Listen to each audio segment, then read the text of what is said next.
Item ಯಾವುದೇ ಇರಲಿ try ಮಾಡಿ ಆಚಿ ಚಿಕನ್ ಮಸಾಲಾ. ಆಚಿ ಚಿಕನ್ ಮಸಾಲಾ. ಬಿಡದಿಯ ಟೌನ್ಶಿಪ್ ವಿರೋಧಿಸಿ ಮಹಿಳಾ ಹೋರಾಟಗಾರರು ಇವತ್ತು ಹೋರಾಟವನ್ನು ನಡೆಸಿದ್ದಾರೆ. ತಿಮ್ಮನಾಯಕನ ದೊಡ್ಡಿಯಿಂದ ಬೈರಮಂಗಲ ಸರ್ಕಲ್ವರೆಗೂ ಕೂಡ ಒಂದು ಪ್ರತಿಭಟನಾ ರ್ಯಾಲಿಯನ್ನ ಕೈಗೊಂಡಿರುವಂತದ್ದು. ನಾನೀಗ ಬಿಡದಿಯಲ್ಲಿದ್ದೀನಿ. ಈ ಒಂದು ಹೋರಾಟದ ನೀವು ನೋಡಬಹುದು ದೃಶ್ಯಗಳಲ್ಲಿ ಮಹಿಳಾ ಹೋರಾಟಗಾರರು ಸಾಕಷ್ಟು 475 ದಿನಗಳಿಂದ ನಡೆಯುತ್ತಿರುವಂತಹ ಹೋರಾಟಕ್ಕೆ ಬೆಂಬಲಾರ್ಥವಾಗಿ ಇವತ್ತು ಹೋರಾಟವನ್ನು ನಡೆಸ್ತಾ ಇರುವಂತದ್ದು. ಸಾಕಷ್ಟು ರೈತ ಮಹಿಳೆಯರಿರ್ಬೋದು, ಬೈರಮಂಗಲ ಸೇರಿದಂತೆ ಹೊರ ಭಾಗದಂತ ರೈತ ಮಹಿಳೆಯರು ಕೂಡ ಇಲ್ಲಿ ಆಗಮಿಸಿದ್ದಾರೆ. ಅವ್ರು ಮಾತಾಡಿಸ್ತಾ ಹೋಗ್ತೀನಿ. ಅಮ್ಮ, ಯಾವ ಕಾರಣ ಹೋರಾಟ ಯಾವ ರೀತಿ ಇರುತ್ತೆ? ಸರ್ಕಾರ ಆದೇಶ ಮಾಡಿದೆ. ಈಗ ಸರ್ಕಾರ ಆದೇಶ ಮಾಡಿದೆ. ಸರ್ಕಾರ ಅಂತೂ ಬಂದು ಕಣ್ಣಿಲ್ಲ ನೋಡಕ್ಕೆ. ಅಲ್ಲಿ ಕೂತ್ಕೊಂಡು ಚಾನಲಲ್ಲಿ ಮಾತಾಡ್ದಂಗಲ್ಲ. ಒಂದು ಪಕ್ಷ ಥರ ಮಾತಾಡೋಕೆ ಹೋಗ್ಬೇಡಿ. ಒಂದು ಮಹಿಳೆ ಕುತ್ಕೊಂಡು ಹೋಗ್ತಾರೆ, ಚಾನಲಲ್ಲಿ ಮಾತಾಡ್ತಾ ಇದ್ದಾಳೆ. ನಮ್ಮ ಪಕ್ಷ ಈಗ ರೈತರು ಸಾಕಷ್ಟು 475 ದಿನ ಹೋರಾಟ ಮಾಡ್ತಿದ್ದಾರೆ.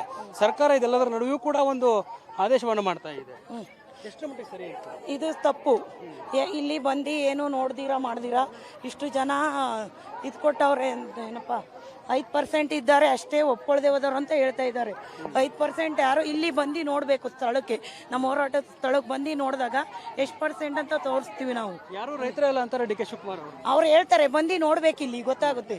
ಈ ಮಹಿಳೆಯರೇ ಇಷ್ಟು ಜನ ಇದ್ದೀವಿ, ಇನ್ನು ನಮ್ಮ ಹೋರಾಟದ ಜಾಗಕ್ಕೆ ಹೋಗೋಷ್ಟರಲ್ಲಿ ಎಷ್ಟು ಜನ ಆಗುತ್ತೀವಿ ಅದು ಹೇಳಲಿಲ್ಲ. ಫುಲ್ಲು ಅನೌನ್ಸ್ ಮಾಡಿದ್ರೆ ಇನ್ನೂ ಜಾಸ್ತಿ ಜನ ಸೇರುವೆ. ಒಂದ್ಸತಿ ಬರಕ್ಕೆ ಹೇಳಿ ಅವ್ರಿಗೆ ಬೈರಮಂಗಲ ಸರ್ಕಲ್ಗೆ. ಸರ್ಕಾರ ಆದೇಶ ಮಾಡಿದೆ 3 ಹಳ್ಳಿಗಳಿಗೆ. ಏನ್ ಹೇಳಕ್ ಇಷ್ಟಪಡ್ತೀರಿ? ಈ ರೀತಿ ಮಾಡೋ ಸರ್ಕಾರ ಸರಿ ಅನ್ಸುತ್ತಾ? ಸರಿನಾ ಇದು? ತಪ್ಪು ಸರ್. ಯಾವುದೇ ಕಾರಣಕ್ಕೂ ನಾವು ಭೂಮಿ ಬಿಟ್ಕೊಡಲ್ಲ ಸರ್. ಏನ್ ಹೇಳ್ತೀರಿ? ಡಿ ಕೆ ಶಿವಕುಮಾರ್ ಅವರು ಇಲ್ಲಿ ಅವರೇ ಸಿಎಂ ಆಗಿದ್ದಾರೆ. ಸಿಎಂ ಆದ ತಕ್ಷಣ ಆರ್ಡರ್ ಮಾಡ್ಬಿಟ್ರು.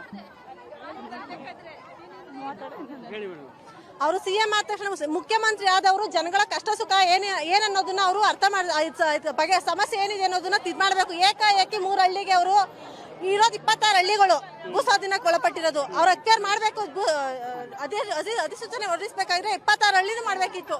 ಬೇರೆ 3 ಹಳ್ಳಿ ಮಾತ್ರ ತಗೊಂಡಿದ್ರು. ಏನು ತಗೊಂಡಿದ್ದಾರೆ? 3 ಹಳ್ಳಿ ಹೋರಾಟ ಮಾಡ್ತಿರೋ 26 ಹಳ್ಳಿ ತಾನೆ. 26 ಹಳ್ಳಿನೂ ತಗೋಬೇಕಿತ್ತು. ಅವ್ರು ಮಾಡ್ತಿರೋದು ಕಡಾಖಂಡಿತವಾಗಿ ನಾವು ಇದು ಮಾಡ್ತಿದ್ದೀವಿ, ಅದನ್ನ ಖಂಡಿಸ್ತಿದ್ದೀವಿ. ಆದ್ರೆ ನಮ್ ಈ ಹೋರಾಟ ನಾವು ಇಷ್ಟಿಂದ ಶಾಂತಿಯುತ 455 ದಿವಸದಿಂದ ನಾವು ಹೋರಾಟ ಮಾಡ್ತಿದ್ವಿ. ಈ ಹೋರಾಟ ನಾವು ಶಾಂತಿಯುತವಾಗಿ ಮಾಡ್ಕೊ ಬಂದ್ವಿ. ಎಲ್ಲಾ ತರದ ಹೋರಾಟ ಮಾಡ್ಕೊ ಬಂದ್ವಿ. ನಮ್ಗೆ ಯಾವ್ದಕ್ಕೂ ಪ್ರತಿ ಜಯ ಸಿಕ್ಕಿಲ್ಲ.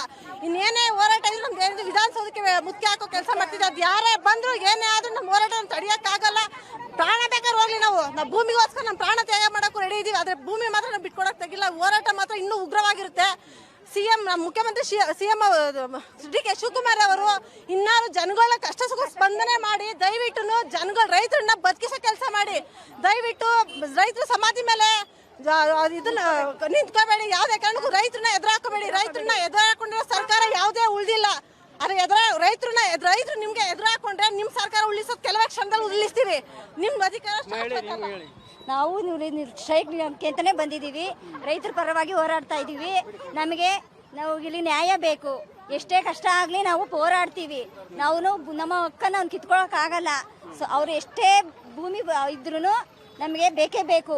ಮುಂದಿನ ಜೀವನಕ್ಕಾದ್ರೂ ನಮ್ಗೆ ಬೇಕೇ ಬೇಕಲ್ಲ. ನಾವು ದನಕರು ಮೇಯಿಸ್ಕೊಂಡು ವ್ಯವಸಾಯ ಮಾಡ್ತಾ ಇದ್ದೀವಿ. ನಾವು ಎಲ್ಲೇ ಹೋಗಿ ಕೆಲಸ ಮಾಡೋಕ್ಕಾಗಲ್ಲ. ನಾವು ಜೀವನ ಮಾಡಬೇಕು ಅಂದರೆ ನಮಗೆ ಭೂಮಿ ಬೇಕೇ ಬೇಕು. ಅಮ್ಮ, ಇವತ್ತು ಆರ್ಡರ್ ಮಾಡಿಬಿಟ್ಟಿದ್ದಾರೆ ಈ 3 ಹಳ್ಳಿದು. ಹೌದು, ಇಲ್ಲಿ ವ್ಯವಸಾಯನೇ ನಂಬ್ಕೊಂಡು ಜೀವನ ಮಾಡ್ತಾ ಇದ್ದೀವಿ. ಹಸು ಕರು ಮರ ಗಿಡ ಎಲ್ಲಾನು ನಾವು ವ್ಯವಸಾಯ ಬಿಟ್ಟು ಬೇರೆ ಬದುಕೆ ನಮಗೆ ಗೊತ್ತಿಲ್ಲ. ಇವಾಗ ನಮ್ಮ ಮನೇಲಿ 10 ಹಸು ಇದೆ. ಇದು ಅಕ್ವೈರ್ ಆಯಿತು ಅಂದ್ರೆ ನಾವೆಲ್ಲ ಅದನ್ನೆಲ್ಲ ಎಲ್ಲ ಹೊಡಿಯೋಣ. ಆಮೇಲೆ ಮಕ್ಕಳನ್ನ ನಾವು ವ್ಯವಸಾಯದಿಂದನೇ ಎಜುಕೇಷನ್ ಮಾಡಿಸ್ತಾ ಇದ್ದೀವಿ. ಇವಾಗ ಎಜುಕೇಷನ್ ಇಲ್ಲದೆ ಹೋದವ್ರಿಗೆ ಎಷ್ಟು ಹೊರಗಡೆ ಹೋಗಿ ಕೆಲಸ ಮಾಡ್ತೀವಿ ಅಂತಂದರೆ ಎಷ್ಟು ಸಂಬಳ ಕೊಡ್ತಾರೆ? ಏನಿಲ್ಲ ಅಂದ್ರೂ ಒಂದು 10 ರಿಂದ 15 ಸಾವಿರ. ಇಲ್ಲಿ ನಾವು ಮನೇಲೇನೇನೇನೇ ಹಸು ಹತ್ರನೇ ಹಾಲು ಕರ್ಕೊಂಡೇನೆ 50,000 ರೂಪಾಯಿ ಜೀವನ ಮಾಡ್ತಿದ್ದೀವಿ. ತಿಂಗ್ಳಿಗೆ ಏನಿಲ್ಲ ಅಂದ್ರೂ 50,000 ರೂಪಾಯಿ ಸಂಪಾದನೆ. ನಾವು ಯಾವುದೇ ಕಾರಣಕ್ಕೂ ಜಮೀನು ಕೊಡಲ್ಲ. ಆಮೇಲೆ ನಾವು ಇಷ್ಟು ದಿವಸದಿಂದ ಹೋರಾಟ ಮಾಡ್ತಿದ್ದೀವಿ. ಇಲ್ಲಿನ ಶಾಸಕರೇ ಆಗಲಿ ಬಂದು ಒಂದು ದಿವಸನಾದ್ರೂ ನಿಮ್ಮ ಕಷ್ಟ ಏನು ಕೇಳಲಿಲ್ಲ. ತುಂಬ ಇಲ್ಲಿ ಬಂದು ಚರಂಡಿ ಪಕ್ಕದಲ್ಲಿ ಕುತ್ಕೋತೀವಿ, ಸ್ಟ್ರೈಕ್ ಮಾಡ್ತೀವಿ, ಹಿಂಗೆ ಬಿಸಿಲಲ್ಲಿ ನಡಿತೀವಿ, ಬಿಸಿಲಲ್ಲಿ ರೋಡಲ್ಲಿ ಕೂತಿದ್ದೀವಿ. ಇಷ್ಟೆಲ್ಲ ಕಷ್ಟಪಡ್ತಿದ್ದೀವಿ ನಾವು ರೈತರು. ಒಂದು ದಿವಸನಾದ್ರೂ ಓಟ್ ಕೇಳೋ ದಿವಸ ಮಾತ್ರ ಬರ್ತಾರೆ, ಕೈ ಮುಗಿತಾರೆ. ಇಷ್ಟು ಕಷ್ಟಕ್ಕೆ ನಮಗೆ ಸ್ಪಂದಿಸಲಾಗಲಿಲ್ಲ.